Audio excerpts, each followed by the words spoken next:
نحمده ونصلي ونسلم على رسوله الكريم وعلى آله وأصحابه أجمعين أما بعد فأعوذ بالله من الشيطان الرجيم بسم الله الرحمن الرحيم قال الله تعالى في الكلام المجيد النبي أولى بالمؤمنين من أنفسهم وأزواجه أمهاتهم آمنت بالله صدق الله العظيم إن الله وملائكته يصلون على النبي يا أيها الذين آمنوا صلوا عليه وسلموا تسليما الصلاة والسلام عليك يا سيدي يا رسول الله وعلى آلك وأصحابك يا سيدي يا حبيب الله الصلاة والسلام عليك يا سيدي يا رسول الله وعلى آلك وأصحابك يا سيدي يا رحمة للعالمين۔ اللہ رب العالمین کی حمد و ثنا اور حضور پاک صاحب الاولاق احمد مجتبی جناب حضرت محمد مصطفیٰ صلی اللہ علیہ وآلہ وسلم کے دربار گوہر بار میں ہدیہ درود السلام پیش کرنے کے بعد قابل احترام حضرات سامعین عظام بزرگوں اور دوستوں، آج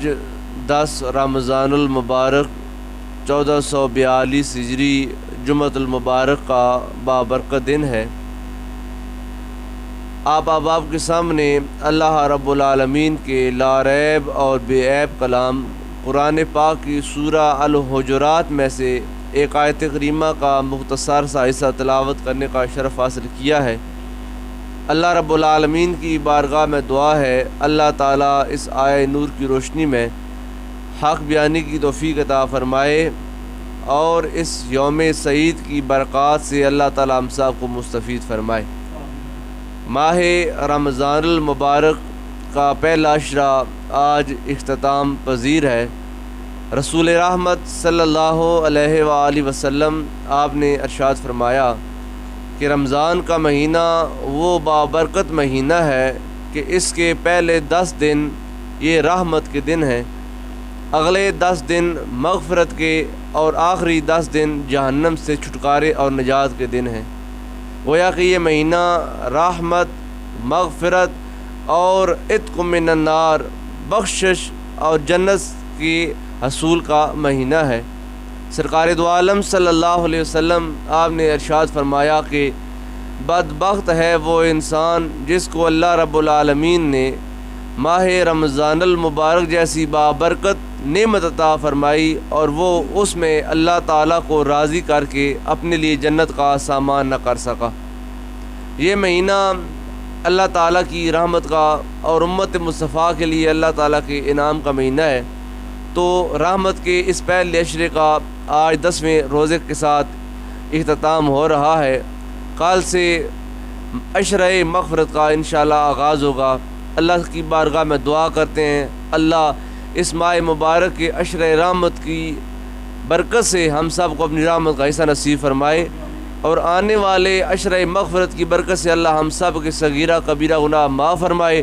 اور آخری عشرہ عتق من النار کی برکت سے اللہ ہم سب کو جنت میں بلا حساب و کتاب داخلہ نصیب فرمائے۔ آج 10 رمضان المبارک ہے۔ 10 رمضان المبارک کا دن تاریخ اسلام میں ایک اہمیت کا حامل دن ہے۔ 10 رمضان المبارک 10 نبوی کو ام المومنین موسنہ امت مصطفیٰ حضرت سیدہ خدیجہ الکبریٰ رضی اللہ تعالی عنہا آپ کا یوم وصال ہے۔ اس حوالے سے آج کا دن ام المومنین حضرت سیدہ خدیجہ رضی اللہ تعالی عنہ کی یاد اور ذکر خیر سے منسوب ہے۔ حضرت سیدہ خدیجہ رضی اللہ تعالی عنہا یہ ہمارے کریم آقا صلی اللہ علیہ وسلم کی پہلی رفیق حیات ہیں، اور آپ صلی اللہ علیہ وآلہ وسلم نے جب اعلان نبوت فرمایا تھا تو سب سے پہلے جس ذات نے اللہ کے محبوب صلی اللہ علیہ وسلم کی ہاتھ پر بیعت کی تھی اسلام کی اور اسلام قبول کیا تھا، یہ شرف بھی اللہ تعالیٰ نے ام المومنین حضرت سیدہ خدیجہ رضی اللہ تعالی عنہا کو عطا فرمائے۔ یوں تو آقا نعمت صلی اللہ علیہ وسلم کے 11 حرم تھے، آپ صلی اللہ علیہ وسلم نے 11 شادیاں فرمائی تھیں۔ یہ آپ صلی اللہ علیہ وسلم کا امتیازی مقام ہے۔ امت کے لیے یہ پیغام نہیں ہے کہ امت 11 شادیاں کرے، امت کے لیے پیغام ہے فَانْكِحُوا مَا طَابَ لَكُم مِّنَ النِّسَاءِ مَثْنَىٰ وَثُلَاثَ وَالرُّبَاعَ۔ فرمایا کہ اگر تم شادی کرنا چاہو تو جو تم کو پسند آئیں تو تم 2 شادیاں کر سکتے ہو، 3 شادیاں کر سکتے ہو اور 4 شادیاں، یعنی ایک وقت میں تم 4 سے زائد بیویاں نہیں رکھ سکتے ہو۔ اگر تم ان کے درمیان عدل کر سکتے ہو تو پھر تم 4 شادیاں تک، یعنی تم کو اختیار ہے کہ تم 4 شادیاں کر لو، لیکن 4 سے زائد امت کو اجازت نہیں دی گئی ہے۔ ایک وقت میں وہ 4 سے زائد بیویاں نہیں رکھ سکتا۔ اگر وہ 5ویں شادی کرنا چاہتا ہے تو پہلی 4 میں سے کسی ایک کو اس کو طلاق دینا ہوگی اور اس کے بعد وہ اگلی عورت سے شادی کرے گا۔ لیکن یہ اصول اور قانون امت کے لیے ہے۔ اللہ تعالیٰ نے اپنے نبی کو اجازت عطا فرمائی، فرمایا اے میرے پیارے محبوب، آپ کو جتنی بھی عورتیں پسند ہیں اور آپ اگر ان سے شادی کرنا چاہتے ہیں تو آپ ان سے شادی کر سکتے ہیں۔ تو اس طرح آقا کریم صلی اللہ علیہ وسلم نے اپنی 63 سالہ زندگی میں 11 شادیاں فرمائی ہیں، اور آپ یہ سن کر حیران ہوں گے کہ سرکار دو عالم صلی اللہ علیہ وسلم نے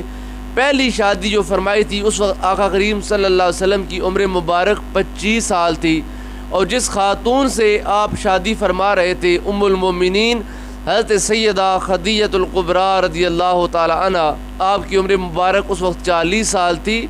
اور یہ وہ خاتون تھی جو پہلے 2 خاوندوں سے ہو کر، یعنی کہ ان کے پہلے ایک خاوند فوت ہوئے اور ایک کی طرف سے طلاق ہوئی، تو یہ 2 شادیاں کرنے کے بعد تیسری شادی سرکار سے اب ہو رہی ہے۔ یہ شادی 20 سال تک چلی تھی۔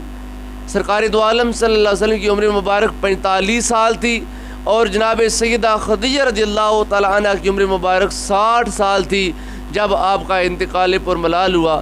آپ صلی اللہ علیہ وسلم کو ام المومنین کے ساتھ اس قدر وارفت کی اور پیار اور محبت تھا کہ اس عرب کے ماحول میں، جس ماحول میں کثرت ازواج کا رواج تھا کہ لوگ شادیاں زیادہ کرتے تھے، اپنی اولاد، اپنا خاندان، اپنا کنبہ اور قبیلہ بڑھانے کے لیے جس کے جتنے زیادہ بیٹے ہیں وہ اتنے ہی معاشرے میں معزز ہے، باوقار ہے، طاقتور ہے، اور اس کی جب وہ پنچایت میں بات سنی جاتی ہے جو کثرت جو ہے وہ اولاد رکھتا ہے، تو کثرت اولاد کے لیے وہ عرب لوگ شادیاں بھی پھر زیادہ کرتے تھے کہ ہر بیوی سے اولاد پیدا ہو اور اولاد بڑے ہی ہو، خاندان بڑے۔ تو سرکار دو عالم صلی اللہ علیہ وسلم نے اس عربی ماحول میں رہتے ہوئے بھی ام المومنین حضرت سیدہ خدیجہ رضی اللہ تعالیٰ عنہ کے ہوتے ہوئے 20 سالوں میں دوسری شادی نہیں فرمائی ہے۔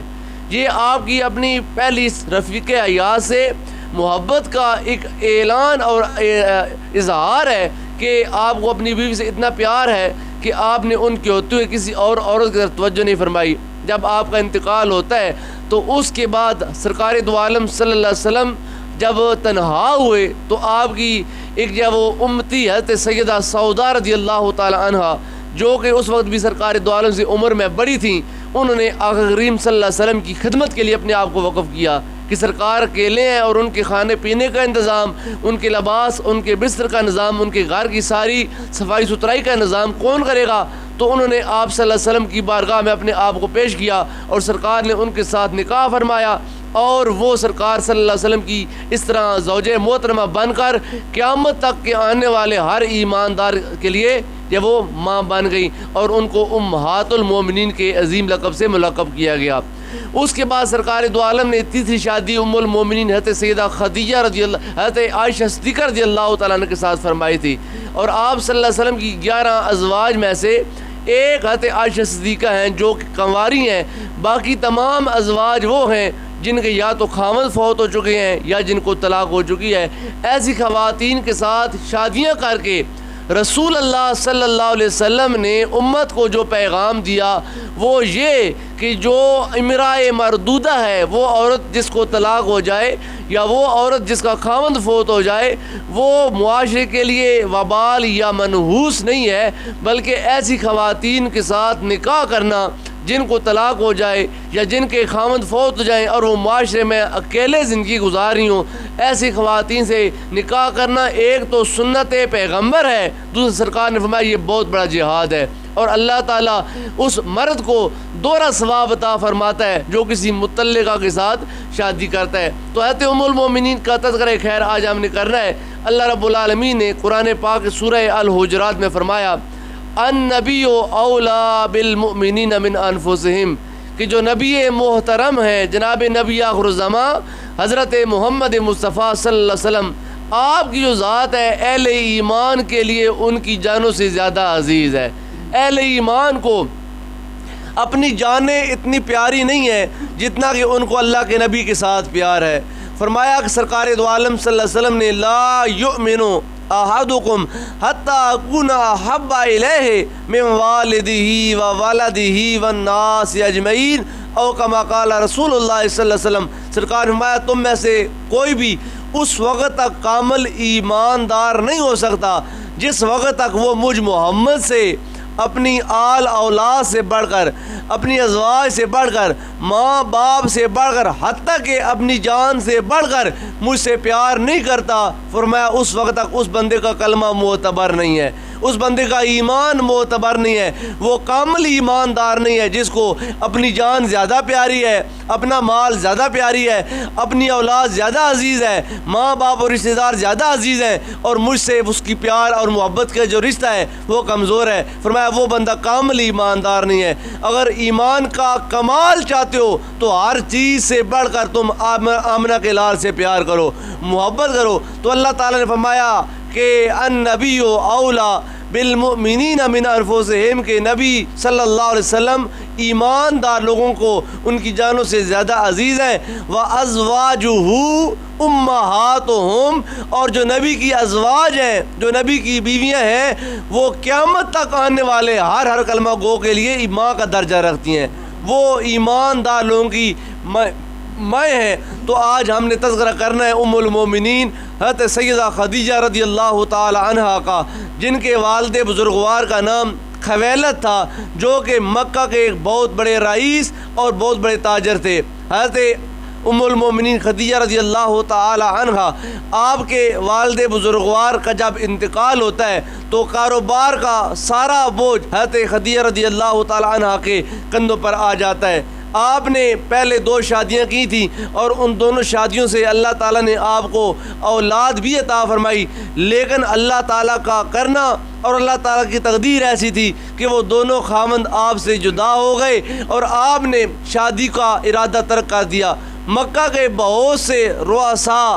امیر، تجار نے آپ کو شادی کا پیغام بھیجا، لیکن آپ نے تمام کے پیغام کو مسترد کر کے کہا کہ میں نے شادی کا ارادہ اب ملتوی کر دیا ہے، اب میں اللہ کی بندگی کروں گی۔ چونکہ آپ مواحدہ تھیں اور آپ اس مشرکانہ ماحول کے اندر بھی طیبہ اور طاہرہ کے لقب سے پکاری جاتی تھی۔ آپ کا کردار اور آپ کی سیرت اس قدر صاف اور اجلی تھی کہ کفار بھی آپ کو طیبہ اور طاہرہ کے نام سے پکارا کرتے تھے، اور آپ کا اکثر وقت جو تھا وہ سین حرم میں گزرا کرتا تھا، اللہ تعالیٰ کی وہاں پر آ کر آپ بندگی کرتی تھیں اور اپنے تجارت کے کاروبار پر آپ فوکس کرتی تھیں، اور آپ کا مال لے کر بہت سے بڑے بڑے تاجر مختلف ملکوں میں جاتے تھے اور منافع کما کر اپنے لیے اعزاز سمجھتے تھے۔ اور جس بندے کو حضرت خدیجہ رضی اللہ تعالی عنہ کا مال بغرض تجارت مل جاتا تھا، وہ اپنے آپ کو بہت سعادت مند سمجھتا تھا کہ خدیجہ نے مجھ پر اعتبار کر کے اپنا مال مجھ کو دیا ہے۔ سرکار دو عالم صلی اللہ علیہ وسلم آپ نے جب وہ پہلی بار 11 سال کی عمر میں اپنے چاچا حضرت ابو طالب کے ساتھ شام کا سفر کیا تھا تجارت کی غرض سے، جب شام جا رہے تھے تو بصرہ کے مقام پر بحیرہ راہب نے جب سرکار دو عالم کو اپنے کنیسہ کے پاس دیکھا تو اس نے پوچھا کہ اس بچے کا جب وہ متولی کون ہے، اس کا سربراہ کون ہے؟ تو جب وہ لوگوں نے بتایا کہ اس کے متولی جب وہ قریش کے جو سردار ابو طالب ہیں، آپ نے حضرت ابو طالب نے جب وہ بحیرہ راہب سے ملاقات کی تو بحیرہ راہب نے کہا کہ اس بچے کے ماتھے کا نور بتاتا ہے کہ یہ بچہ کوئی عام بچہ نہیں ہے۔ جس درخت کے نیچے آ کر یہ بچہ کھڑا ہوا ہے، یہ درخت اس کے آنے سے پہلے خشک تھا، لیکن جو یہ بچہ یہاں پر آ کر کھڑا ہوا درخت کے نیچے، یہ درخت ہرا بھرا ہو گیا۔ ہماری کتابیں بتاتی ہیں کہ اس جب وہ بصرہ کے درخت کے نیچے اللہ کے نبیوں کے سوا کوئی بھی اقامت پذیر نہیں ہوا، اس کے نیچے اللہ کے نبی آ کر ٹھہرتے ہیں، اور ہماری کتاب بتاتی ہے کہ اللہ کا آخری نبی جب اس درخت کے نیچے آئے گا تو یہ درخت ہرا بھرا ہو جائے گا۔ تو آپ بحیرہ راہب نے حضرت ابو طالب سے کہا کہ میں آپ سے گزارش کرتا ہوں آپ اس بچے کو لے کر آگے نہ جائیں بلکہ واپس پلٹ جائیں، مجھ کو اندیشہ ہے کہ اگر آپ آگے سفر کے لیے شام جائیں گے تو یہودی اس بچے کو نقصان پہنچائیں گے۔ یہ آپ کی 11 سالہ زندگی کا وہ واقعہ ہے جو کہتے ہیں ابو طالب رضی اللہ تعالیٰ عنہ، جو کہ سرکار دو عالم کی چچا جان ہے اور مولا کائنات علی المرتضیٰ رضی اللہ تعالیٰ عنہ کے والد بزرگوار ہیں۔ آپ لے کر جب واپس پلٹتے ہیں، آپ کا وقت یوں زندگی کا گزر رہا ہے، 25 سالہ زندگی کے ایام ہے کہ آپ کا چرچا امانت دار کے طور پر اور صادقین کے طور پر، صادق اور امین کے حوالے سے مکہ کی گلی و بازار میں ہے۔ ہر بندہ آپ کو صادق اور امین کے نام سے پکارتا ہے، ادب اور احترام کرتا ہے، اور آپ کا انداز حیات، چونکہ آپ نبی آخر الزمان ہیں اور ابھی تک آپ نے اعلان نبوت تو نہیں کیا، لیکن نبی کی نفاست اور طہارت اور پاکیزگی اس کی طبیعت کا ایک خاصہ ہوتا ہے، لہٰذا آپ اپنی امانت داری اور اپنی سچائی کی وجہ سے مکہ کے اس جب ماحول میں صادقین اور امین کے لقب سے پکارے جاتے ہیں۔ جب آپ کا چرچا اتنا عام ہوا تو حضرت سیدہ خدیجہ رضی اللہ تعالی عنہ آپ نے سرکار دو عالم صلی اللہ علیہ وسلم کو پیشکش کی کہ اگر آپ میرا مال تجارت لے کر شام کو جاتے ہیں تو جتنا پرافٹ میں دیگر تجار کو دیتی ہوں میں اس سے دگنا آپ کو تجارت کا جب منافع دوں گی۔ آپ نے اپنے چچا جان سے صلاح کی، مشورہ کیا کہ خدیجہ نے مجھ کو مال تجارت کے لیے بلایا ہے اور وہ کہتی ہے کہ اگر میں تجارت کروں گا تو مجھ کو وہ منافع زیادہ دے گی۔ تو آپ نے فرمایا بیٹا تم جاؤ، اللہ تیرے اس کاروبار میں اور اس تجارت میں برکت ڈالے گا۔ جب حضرت ام المومنین کے پاس حضرت سرکار دو عالم جاتے ہیں، مال تجارت لیتے ہیں تو اپنا غلام میسرہ جو اس کا خاص غلام تھا اس کو ساتھ کر دیتی ہے اور کہتی ہے کہ تیری ڈیوٹی یہ ہے کہ تو نے جناب محمد کے گھر سے نکلنے سے لے کر گھر واپس پلٹنے تک تمام حالات کا بغور جب وہ بہت باریکی کے ساتھ جائزہ لینا ہے، دیکھنا ہے کہ ان کے معمولات کیسے ہیں، ان کا اٹھنا بیٹھنا کیسا ہے، ان کا لوگوں کے ساتھ معاملات کرنا کیسا ہے، ان کا قسمیں اٹھانا کیسا ہے، ان کا جانوروں کے ساتھ سلوک کیسا ہے، ان کا لوگوں کے ساتھ لین دین کیسا ہے، سارے حالات کو تم نے قلم بند کر کے آ کر مجھ کو بتانا ہے۔ سرکار دو عالم صلی اللہ علیہ وسلم نے سفر کا آغاز کیا، میسرہ ساتھ ساتھ ہے۔ پہلی نشانی جو میسرہ دیکھتا ہے نبی آخر زمان کی وہ یہ کہ جب آپ نے سفر کا آغاز کیا، مکہ کی تلتلاتی دھوپ ہے اور سورج اپنی تمام تمازت کے ساتھ آسمان پر موجود ہے، دھوپ کی وجہ سے لوگ سائے تلاش کرتے ہیں، لیکن نبی آخر زمان کو جناب محمد بن عبداللہ صلی اللہ علیہ وسلم کو سایہ ڈھونڈنے کا کوئی فکر اور اندیشہ نہیں ہے، چونکہ اللہ تعالیٰ نے آپ کے لیے آسمان پر ایک بادل کو مقرر کر دیا، فرمایا جہاں جہاں میرا محبوب جائے آسمان پر چمکنے والے سورج کی دھوپ اور حرارت میرے محبوب کو تکلیف نہ دے۔ فرمایا اے سورج تو بھی اپنی حرارت اپنے جوبن پر رکھ، لیکن جناب محمد صلی اللہ علیہ وسلم کے لیے ہم نے بطور وہ چھتری ایک جو آسمان پر بادل کا ٹکڑا مقرر کر دیا ہے۔ یہ میسرا غلام دیکھتا ہے کہ کیسا انسان ہے کہ جہاں ان کی اونٹی جاتی ہے آسمان پر ایک بادل کا ٹکڑا ساتھ ساتھ چل رہا ہے جو کہ نبی آخر زمان پر سایہ فغان ہے۔ سرکار دو عالم نے یہاں سے سفر کا آغاز کیا، شام پہنچتے ہیں، شام پر پہنچ کر جہاں سرکار دو عالم نے اپنا پڑاؤ ڈالا تھا تمام تاجر سرکار سے پہلے پہنچ کر انہوں نے مین اڈوں کے اوپر اپنا سامان جو وہ رکھ دیا تھا۔ جہاں لوگوں کا آنا جانا زیادہ تھا، جو کاروبار کا جو مرکز تھا، جو بڑی منڈی تھی، وہاں پر بڑے بڑے تاجروں نے جا کر اپنا سامان رکھا۔ سرکار تھوڑا لیٹ پہنچے، سرکار نے ایک درخت کے نیچے اپنا سامان تجارت رکھا۔ جو ہی سرکار نے سامان تجارت رکھا، اللہ نے تمام لوگوں کا رخ جناب نبی آخر زمان کی طرف کر دیا۔ سارے لوگ سرکار کی طرف کھینچے کھینچے آئے۔ سرکار نے سچائی، دیانتداری اور کمال، طہارت اور پاکیزگی کے ساتھ تجارت کی۔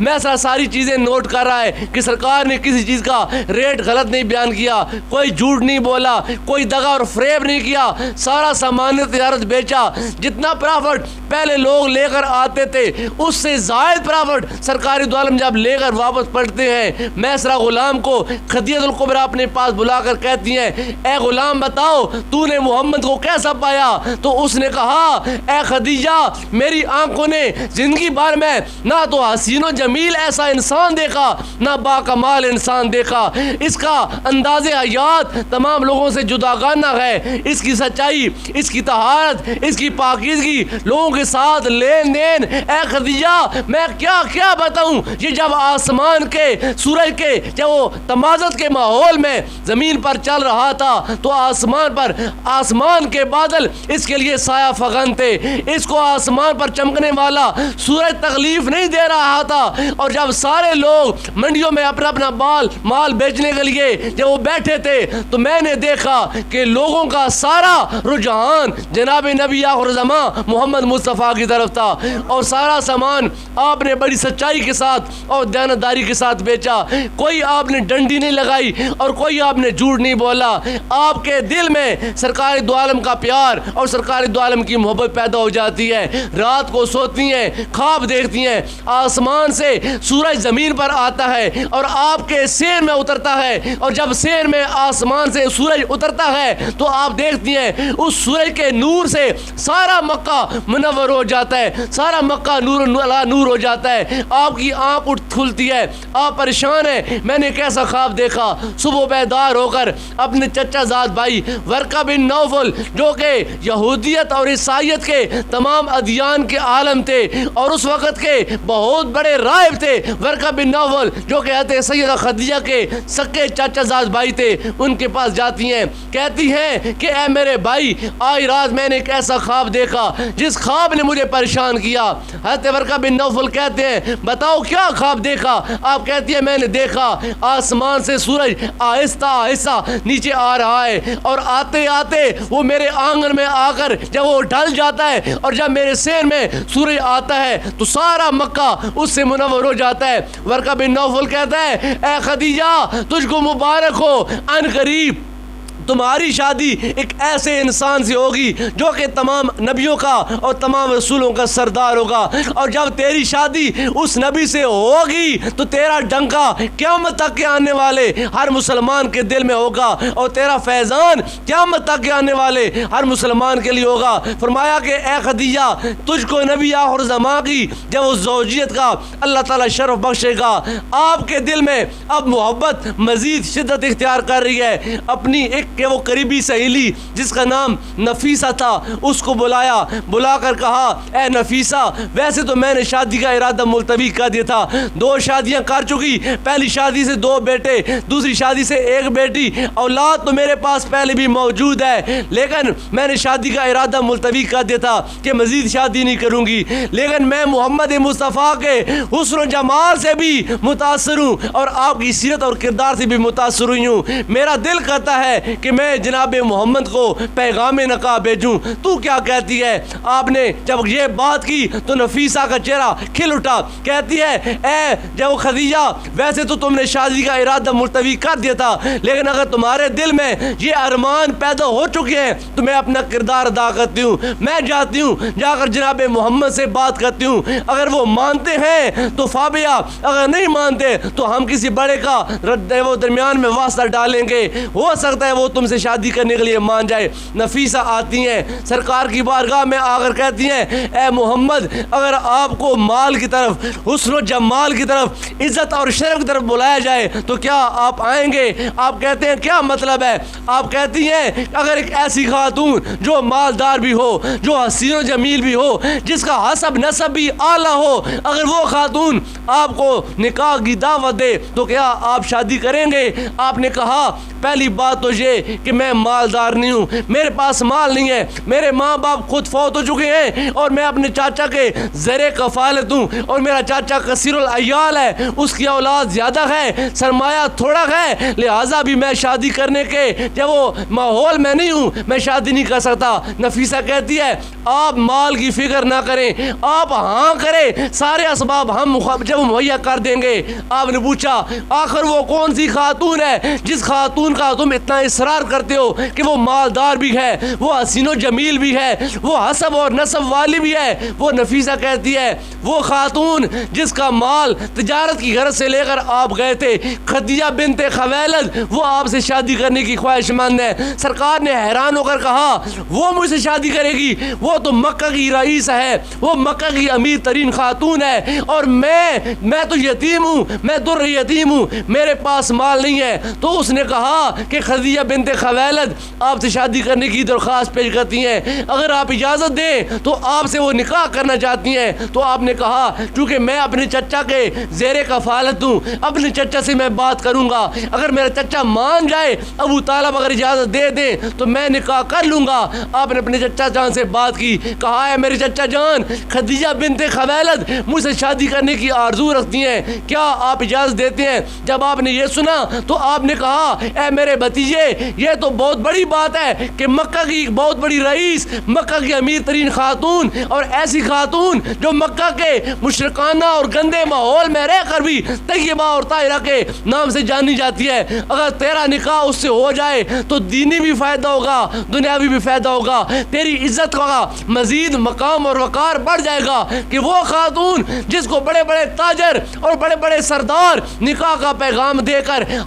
جب وہ تھک گئے اور اس نے نہ ہاں نہ کی، وہ خاتون ایک ایسے جوان کے لیے شادی کرنے کے لیے بےتاب ہے جو ہے بھی غریب، جو ہے بھی یتیم اور ہے بھی اپنے چچا کے کفالت میں، وہ اسے شادی کرنا چاہتی ہے۔ سرکار دو عالم نے پیغام بھیجا کہ میرے چچا جان نے اجازت دی ہے، میں شادی کرنے کے لیے تیار ہوں۔ حضرت سرکار دو عالم صلی اللہ علیہ وسلم نے پیغام بھیجا، اگلا دن آیا، جمعرات کا دن تھا۔ کتب سیرت میں آتا ہے کہ سرکار دو عالم صلی اللہ علیہ وسلم اپنے چچا جان ابو طالب کے ساتھ اور اپنے تمام جب وہ چچاؤں کے ساتھ اور اپنے خاندان کے لوگوں کے ساتھ حضرت سیدہ خدیجہ رضی اللہ تعالیٰ عنہ کے گھر پہنچتے ہیں، اور حضرت سیدہ خدیجہ کی طرف سے ورقہ بن نوفل ہیں جو کہ وکالت اور کفالت کر رہے ہیں۔ حضرت سرکار دو عالم صلی اللہ علیہ وسلم کا جب نکاح پڑھا جانے لگا، پہلا خطبہ جناب ابو طالب دیتے ہیں، اور آپ اس خطبے میں سب سے پہلے اللہ کی حمد بیان کرتے ہیں، اور اس خطبے کا اختتام جناب سرکار دو عالم کے اوصاف و کمالات پر کرتے ہیں، اور کہتے ہیں اے جب عبد مناف، تم کو معلوم ہونا چاہیے کہ محمد مصطفیٰ وہ ذات ہے کہ ان جیسا حسین و جمیل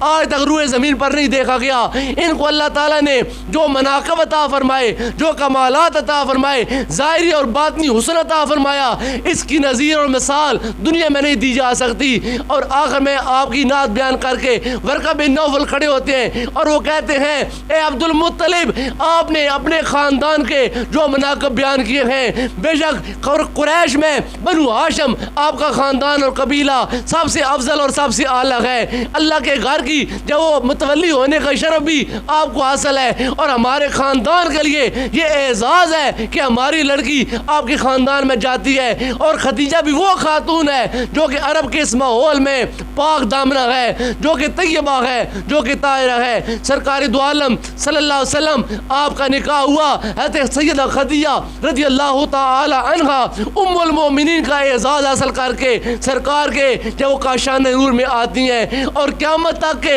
ایماندار لوگوں کے لیے روحانی ماں کا درجہ پا لیتی ہیں. وہ مکہ کی رئیس خاتون جس نے مکہ میں سب سے زیادہ مالدار ہونے کا اعزاز کمایا، جو ہی سرکار کا زوجیت کا شرف پاتی ہیں کہتی ہیں یا رسول اللہ میرا وجود بھی آپ کا، میری روح بھی آپ کی، میرا سارا کا سارا مال بھی آپ کا، اب آپ کی مرضی ہے، جیسے چاہیں اسلام کی خدمت کے لیے اس مال کو آپ خرید کر سکتے ہیں. میرے محبوب کو جب مال کا یہ اندیا دیا گیا، اللہ تعالیٰ نے سورہ والضحیٰ میں فرمایا وَوَجَدَكَ ضَالًا فَهَدَىٰ، فرمایا کہ اے میرے پیارے محبوب ہم نے آپ کو اپنی محبت میں وَعَرَفْتَ پایا تو ہدایت عطا فرمائی، ہم نے آپ کو غریب پایا تو آپ کو غنی کر دیا. فرمایا اے محبوب آپ پہلے مالدار نہیں تھے، لیکن جب سے ہم نے خدیجہ آپ کے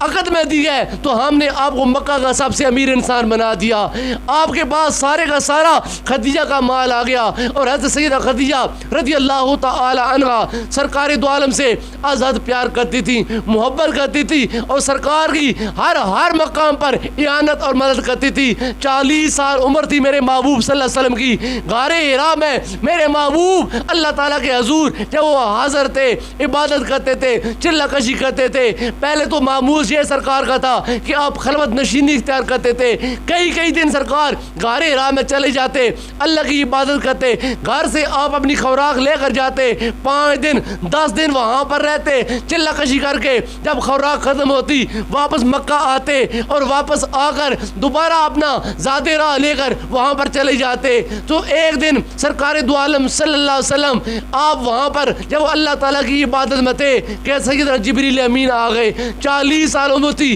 جبریل امین نے میرے محبوب کو اپنی باہوں میں لے کر کہا اقرا، اے محبوب پڑھیے. سرکار نے کہا ما انا بقارئ، میں پڑھنے والا نہیں ہوں. آپ نے دوبارہ کہا اقرا پڑھیے. جبریل امین کے کہنے پر سرکار نے کہا ما انا بقارئ. جب تیسری بار جبریل امین نے اپنے بازو میں سرکار کو بھینچا اور کہا اقرا بسم ربک الذی خلق، فرمایا اے محبوب اس اللہ کے نام کے ساتھ پڑھیے جس اللہ نے انسان کو جمع خون کے ساتھ پیدا فرمایا. یہ بات کہہ کر جبریل امین چلے گئے. سرکار دو عالم پر کب کبھی تاری ہو گئی. سرکار کا وجود کانپنا شروع ہو گیا. سرکار غار سے باہر نکلتے ہیں. جب آپ نیچے جب پہاڑ سے اتر رہے ہیں تو آپ کو آسمان سے آواز آتی ہے، کوئی پکارنے والا کہتا ہے یا محمد ہو، یا محمد ہو. جب آپ آسمان کی طرف دیکھتے ہیں تو آپ دیکھتے ہیں کہ جبریل امین انسانی روپ میں آسمان کے سامنے موجود ہیں اور ان کا سر آسمان کے زینوں کے ساتھ لگ رہا ہے. اور جبریل کہتے ہیں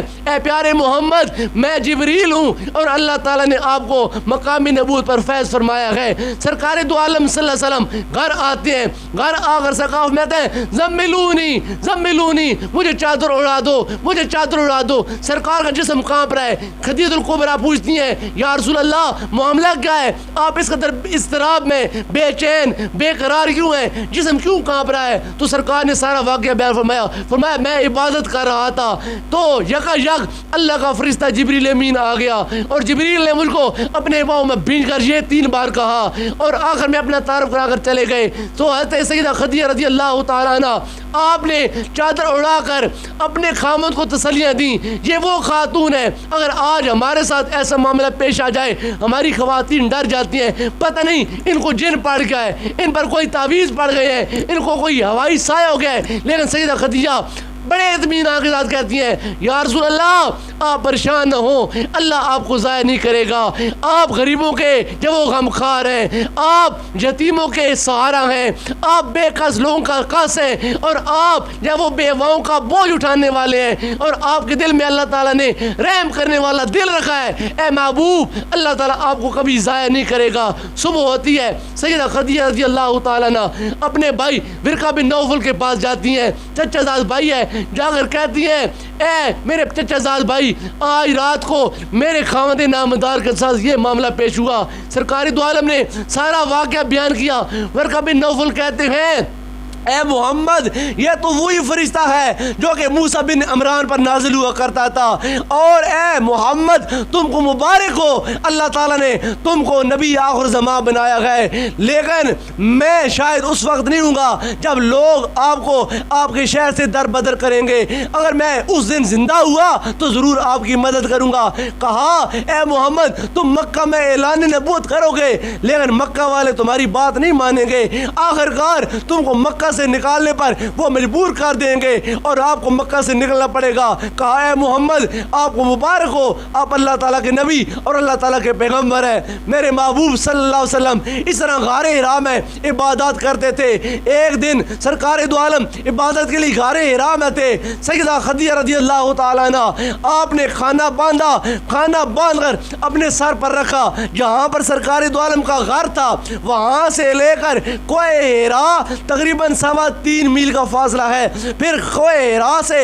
اس پہاڑی پر جاتے ہوئے تقریباً جو وہ 32,000 فٹ کا فاصلہ ہے، اتنا اونچا پہاڑ، اور یہ سارا پہاڑ اور فاصلہ پیدل طے کر کے سیدہ خدیجہ رضی اللہ تعالیٰ عنہ جب غار کے قریب پہنچتی ہیں، جبریل امین آقا کریم صلی اللہ علیہ وسلم کے پاس آتے ہیں، کہتے ہیں یا رسول اللہ ذرا سامنے آئیے، غار سے باہر نکلیے۔ سرکار باہر آتے ہیں تو جبریل امین اشارہ کر کے کہتے ہیں یا رسول اللہ وہ دیکھیے آپ کی رفیق حیات خدیجہ الکبریٰ آ رہی ہیں، ان کے سر پر کھانا ہے اور وہ آپ کے لیے کھانا لے کر آ رہی ہیں۔ یا رسول اللہ جب وہ آپ کے پاس آ جائیں پہنچے تو ان کو اللہ کا سلام کہنا ہے۔ اللہ ان کو سلام کہتا ہے۔ کائنات میں واحد ایک خاتون حضرت سیدہ خدیجہ رضی اللہ تعالیٰ عنہ ہے جن کو اللہ نے سلام کہا ہے۔ کہا اے سرکار جب وہ آپ کے پاس آ جائیں تو ان کو اللہ کا سلام کہنا ہے اور میں جبریل کا بھی سلام کہنا ہے۔ جب سرکار دو عالم کی بارگاہ میں ام المومنین پہنچتی ہیں تو سرکار نے پہلا پیغام دیا،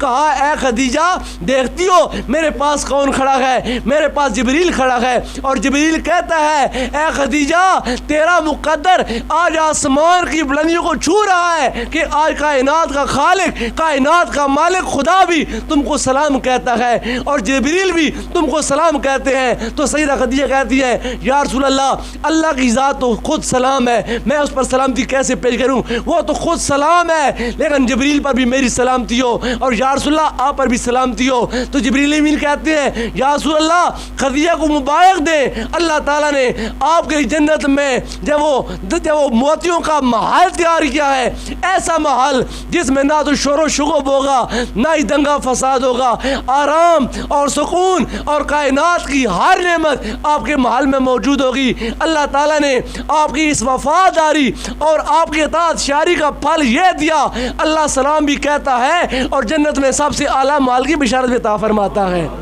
سیدہ خدیجہ رضی اللہ تعالیٰ عنہ وہ خاتون ہے، حضرت اما عائشہ صدیقہ فرماتی ہیں کہ میں کنواری تھی، خوبصورت بھی تھی، جوان بھی تھی، لیکن مجھ کو سب سے زیادہ جو غیرت آتی تھی نا وہ سیدہ خدیجہ سے آتی تھی۔ میں نے ان کو دیکھا نہیں تھا، وہ میرے سرکار کی بارگاہ میں حاضر ہونے سے پہلے دنیا سے پردہ فرما چکی تھیں، وہ فوت ہو چکی تھی، میں نے دیکھا نہیں تھا، لیکن سرکار کا ان سے محبت کا انداز کیا تھا کہ سرکار بات بات کے ساتھ حضرت سیدہ خدیجہ کا تذکرہ کرتے تھے، بات بات کے ساتھ سیدہ خدیجہ کو سلام عقیدت پیش کرتے تھے۔ تو ایک دن مجھے غیرت سی آئی سوکن ہونے کی حیثیت سے، میں نے کہا یا رسول اللہ یہ آپ بات بات کے ساتھ خدیجہ کرتے ہیں، اللہ تعالیٰ نے آپ کو، وہ تو جب وہ بیوہ تھی پہلے 2 شادیاں کر کے بوڑھی بھی تھی بیوہ بھی تھی، اور آپ بات بات کے ساتھ ان کا تذکرہ کرتے ہیں، جبکہ اللہ نے آپ کو حسین و جمیل اور کنواری بیوی عطا فرمائی ہے، کیا آپ ان جب وہ حسین و جمیل بیویوں کے ہوتے ہوئے بار بار بوڑھی کا تذکرہ کرتے ہیں؟ تو سرکار نے فرمایا عائشہ مجھے خدیجہ کے بارے میں تکلیف مت دیا کرو، خدیجہ وہ ہے جس نے سب سے پہلے میرا کلمہ پڑھا تھا، جب لوگ مجھے نہیں مان رہے تھے تو خدیجہ نے مجھے کلمہ پڑھا تھا، جب لوگ مجھ کو اکیلا چھوڑ رہے تھے خدیجہ نے مجھ کو ساتھ دیا تھا، اور جب لوگ مجھ کو 1 درہم نہیں دینے پر تیار تھے تو خدیجہ نے اپنے سارے خزانے کے دروازے میرے لیے کشادہ فرما دیے تھے، اور کہا ہے عائشہ خدیجہ وہ خاتون ہے جس خاتون سے اللہ تعالیٰ نے مجھ کو 2 بیٹے اور 4 بیٹیاں عطا فرمائی ہیں، طیب اور طاہر جن کا نام ہے، اور رقیہ، زینب، ام کلثوم اور سیدہ فاطمہ فاطمہ الزہرا، فرمایا یہ 6 اولادیں اللہ نے مجھ کو جو خدیجہ کے بدن سے عطا فرمائی ہیں. فرمایا اے عائشہ بے شک تیرا مقام بھی اعلیٰ ہے کہ تو ایماندار لوگوں کی ماں ہے، لیکن جو مقام خدیجہ کا ہے اس مقام کو کوئی بھی نہیں پا سکتا ہے. تو سرکار دو عالم صلی اللہ علیہ وسلم اپنی رفیقہ یا سے محبت کا انداز ایسا رکھتے تھے کہ جب بھی سرکار گھر میں کوئی جانور ذبح کرتے تھے تو اس جانور کے گوشت کے کچھ حصے حضرت سیدہ خدیجہ کی ان سہیلیوں کے گھروں میں بھیجا کرتے تھے جن کا آپ کے پاس کثرت سے آنا جانا ہوتا تھا، جو آپ کے پاس آ کر بیٹھا کرتی تھی. ایک دن حضرت حالہ بنت خویلد جو کہ سیدہ خدیجہ رضی اللہ تعالیٰ کی چھوٹی بہن ہے، وہ سرکار دو عالم کی بارگاہ میں مدینہ شریف حاضر ہوتی ہیں. سرکار اپنے بستر پر آرام فرما ہے تو حالہ نے دستک دی تو آپ نے اندر سے پوچھا من انتے، کون ہے؟ تو باہر سے آواز آئی انا حالہ، میں حالہ ہوں. تو بہن کی بہن سے آواز کی مطابقت کی وجہ سے سرکار مچل گئے. سرکار کہتے ہیں مجھے تو ایسے لگتا ہے کہ دروازے پر آج خدیجہ آئی بیٹھی ہے. مجھے خدیجہ کی آواز نے تڑپا دیا. سرکار نے جوتے بھی نہیں پہنے، دوڑتے دوڑتے گئے، جا کر دروازہ کھولا اور شفقت کا ہاتھ حضرت حالہ کے سر پر رکھا. کہا اے حالہ آج تو بولی ہے تو تیری زبان سے مجھے آج خدیجہ کی آواز آئی ہے. یہ پیار اور یہ محبت اس خامد کا ہے جس خامد کے نیچے 11 بیویاں ہیں اور اپنی بیویوں کے ساتھ سرکار نے پیار کیا.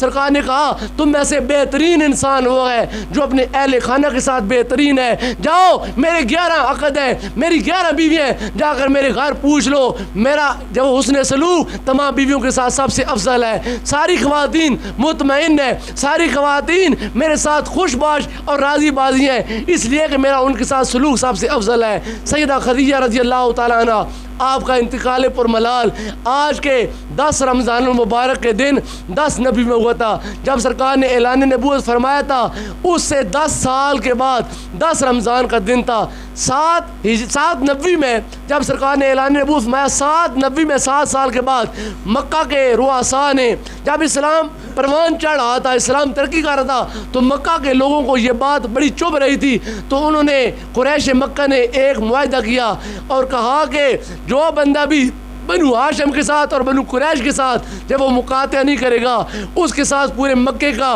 بائیکاٹ ہوگا. تو سوشل بائیکاٹ کرتے ہوئے سرکار دو عالم صلی اللہ علیہ وسلم کے ساتھ 3 سال تک شیب ابی طالب میں سرکار دو عالم معصور ہے. 2 گھاٹیاں 2 ڈیریاں ان کے درمیان جو نشیبی جگہ اس کو شیب بولا جاتا ہے. تو ابو طالب کی وہ 2 پہاڑیاں شیب ابی طالب کے نام سے جانی جاتی ہیں. ان گھاٹیوں میں سرکار دو عالم 3 سال تک مکہ کے لوگوں نے آپ سے مقاطعہ کر دیا. کہا کہ کوئی بندہ ان کے ساتھ شادی نہیں کرے گا، ان کے ساتھ کوئی لین دین نہیں کرے گا اور نہ ان کو کھانے کی چیز دے گا اور نہ چیز جانے دے گا. تو اس سے یہ تمام سرکار دو عالم کے جو اعزا وقارب تھے ان کو 3 سال تک شیب ابی طالب میں معصور رہنا پڑا. 7 ہجری میں یہ مقاطعہ شروع ہوا اور 10 ہجری میں 3 سال تک یہ لوگ بہت مشکل سے اس گھاٹی میں رہے، گھاس پھوس اور پتے کھا کر گزارا کیا. ان 3 سالوں میں حضرت ام المومنین حضرت سیدہ خدیجہ سرکار کے ساتھ تھیں. مالدار ہونے کی وجہ سے